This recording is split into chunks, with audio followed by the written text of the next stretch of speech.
Bom dia, boa tarde, boa noite, galera. Uou!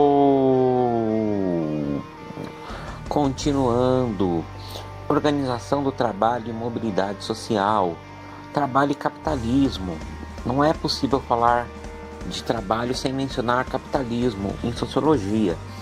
Por exemplo, uma das formas de acumulação de capital, do aumento do lucro, da perpetuação das diferenças entre as classes sociais, segundo o marxismo, é a obtenção da mais-valia, quando o trabalhador vende sua força de trabalho por X, mas produz X mais Y para o proprietário dos meios de produção.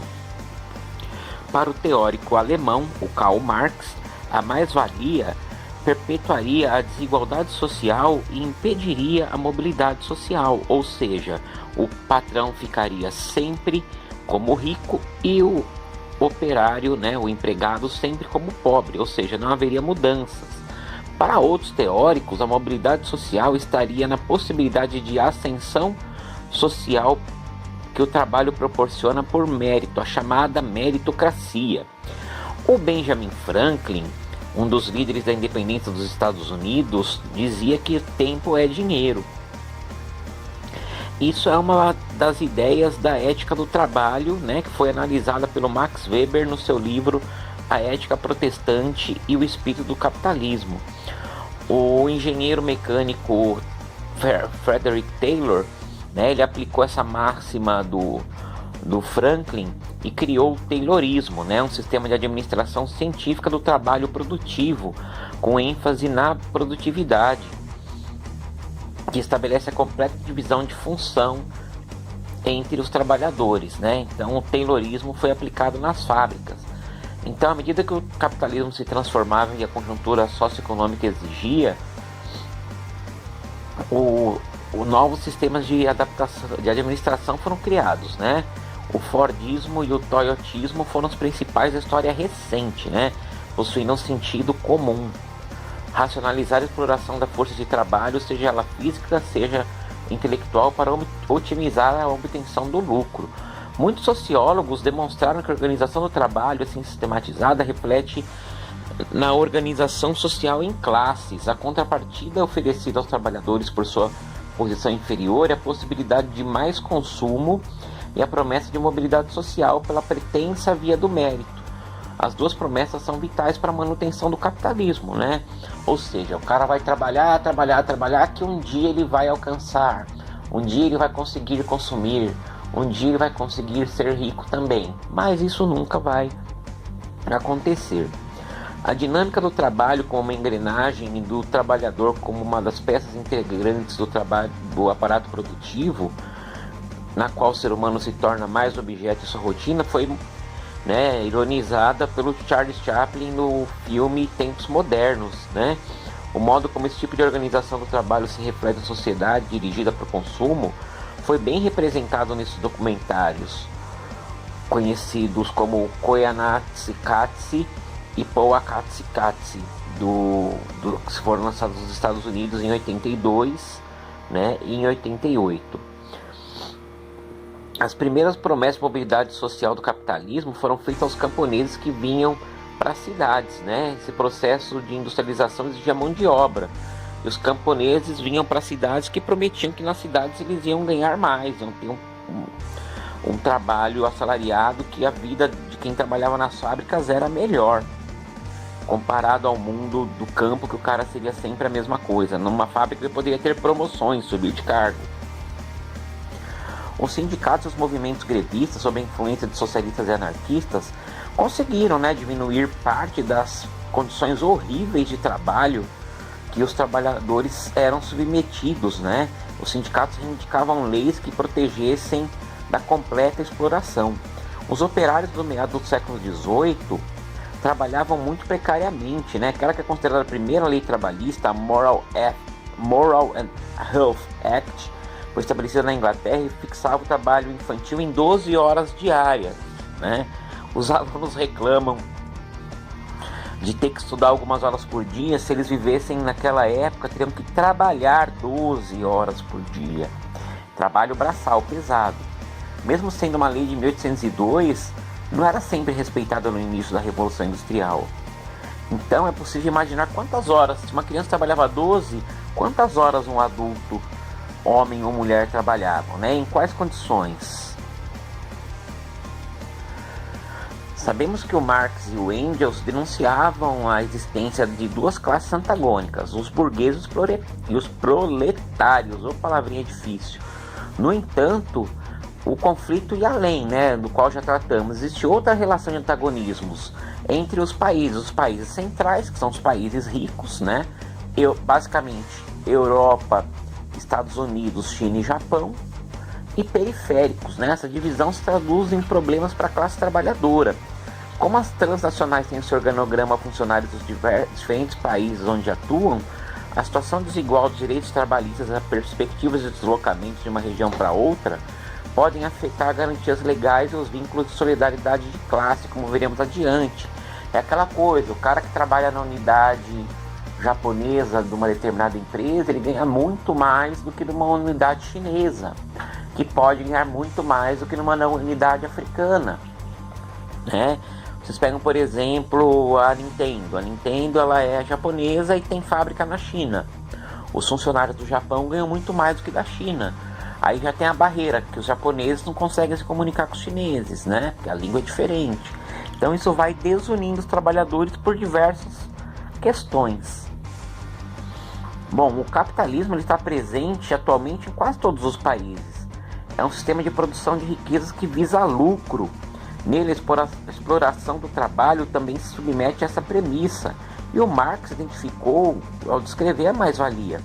Apesar de ter se estabelecido massivamente no planeta, esse sistema recebeu duras críticas, sobretudo dos chamados socialistas utópicos e anarquistas, que propuseram alternativas a esse modelo de exploração do trabalho. No prefácio de um de seus principais livros, o sociólogo contemporâneo Richard Sennett, dos Estados Unidos, nos oferece uma definição sobre as consequências psicológicas e sociais daquele chamado capitalismo flexível, né? Também chamado de novo capitalismo. Vou citar ele aqui, vou dar uma lida no texto. A expressão capitalismo flexível descreve hoje um sistema que é mais uma variação do que um velho tema.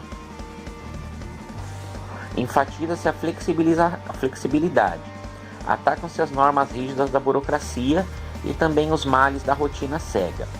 Pede-se aos trabalhadores que sejam mais ágeis, estejam abertos a mudanças a curto prazo, assumam riscos continuamente, dependam cada vez menos de leis e procedimentos formais. Sennett também demonstra como uma retórica que promete dar liberdade aos trabalhadores, chamados de colaboradores. Esse termo me irrita demais.